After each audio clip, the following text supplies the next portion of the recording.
Welcome to the Road Dog Crypto Market Watch. Today we are going to be looking at the crypto market, mostly Bitcoin and Bitcoin dominance, because it's really a sketchy time to be trying to go heavy into altcoins at the moment.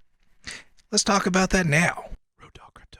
All right, if you guys caught the first video that I put out, we drew these trend lines right here showing the bottom trend for Bitcoin. The bottom we got to was close to around the bottom of 37,000. This trend line is drawn from the candle bodies, so that means that wicks can go through. But now if you would like to get a little bit more detail, a lot of times I do like to draw from the wicks to get an absolute bottom.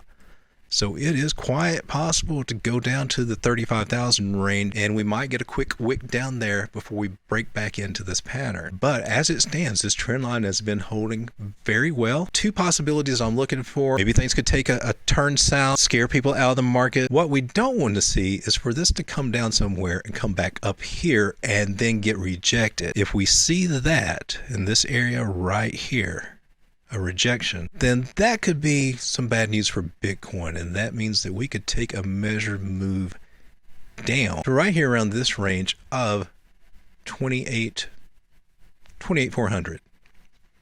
Now there's something that I do want to share with you, something I am keeping my eye on when it comes to Bitcoin. And I focus on Bitcoin because Bitcoin is king, and all the other altcoins that you can invest in, their performance is based off of Bitcoin. Now they can outperform Bitcoin, but if Bitcoin's not moving in a good direction, they're going to fall. One of the biggest things I am going to keep keeping my eye on over the next few weeks and the next few months is this possibility. Now over here, we broke our all-time highs and we started our bull run.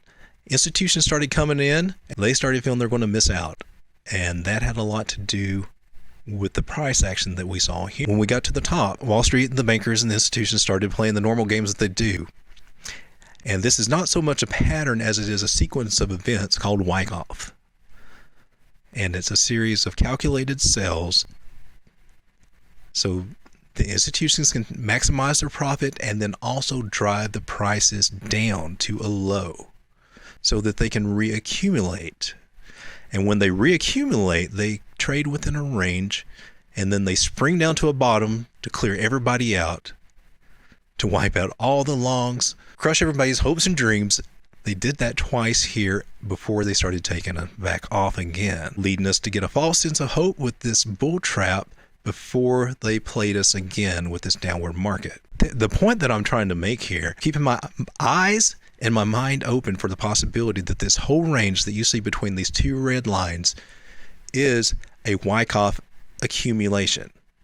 It fits the pattern very well. And the one thing that I am being cautious of is for like the spring we had here, we would have a big spring, and I think it would be coming down to this trend line here. It depends on the timing when this spring activity would be happening. So anywhere along this bottom trend line could be our bottom price, but I'm looking somewhere around this support level here, about 28.5, 28.8, somewhere through there is where I personally am looking for. So in the meantime, my strategy is not to get over leveraged and not to get too far, not to get too heavy into altcoins where it will drag my portfolio down. So, and to anticipate making a bigger Bitcoin purchase if we do break to these levels of the 28.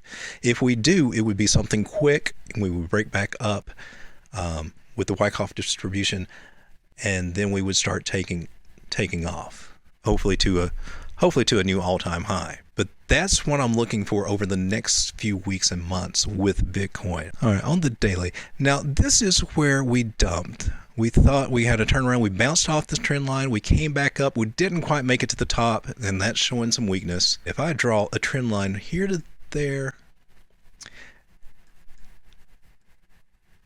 and if you see how this line is sloping down, and if we will go over here to our RSI right here, and we see how the top of this one is sloping up. Well, that's hidden bearish divergence. That's our signal that we're getting ready to roll over to the downside, which is exactly what we did.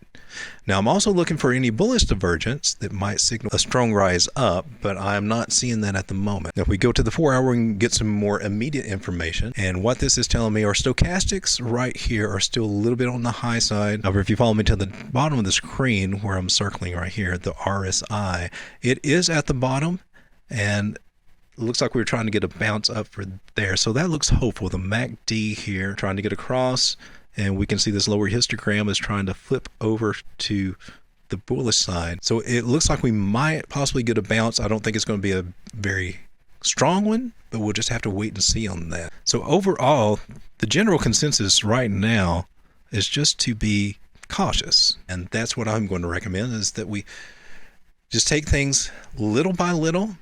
What I'm doing personally is I am just dollar cost averaging into Bitcoin every day with my staking rewards that I'm earning. You've got to stack Bitcoin.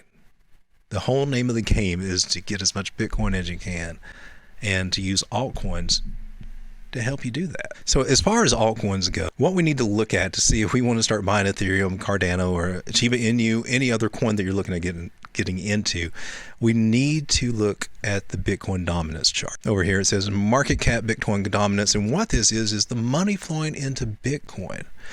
When people sell their altcoins, a lot of times they move their money into Bitcoins, and it's just general money coming into Bitcoin. We look at this on the daily to get an idea, and we can see that we are in a rising wedge. Now, this is typically a bearish pattern. And what you'll typically see with that is that it will break down to the downside and normally come back about right to this range. You can technically do a measured move by going straight up from its bottom there, taking this where it breaks down. So we would be looking at a measured move to this area right here to about 40%. So at currently Bitcoin dominance is at 43, and we could possibly be dropping pretty soon to around 40. Now, if that happens, that is very favorable for altcoins. And if we do see it break through here, retest it, then continue down, then we can consider getting into our altcoins. But until I see that, I just recommend that we just be cautious at the moment. But at the moment, guys, we are still holding this trend line. And the real game is it will stay in this channel until it doesn't. So just keep our eyes on if it breaks past here and look for a retest. Otherwise, we're looking for a jump up over the next day or so. All right, guys, that's all I got today. Be safe, be careful, be positive, be blessed, and remember, you got this.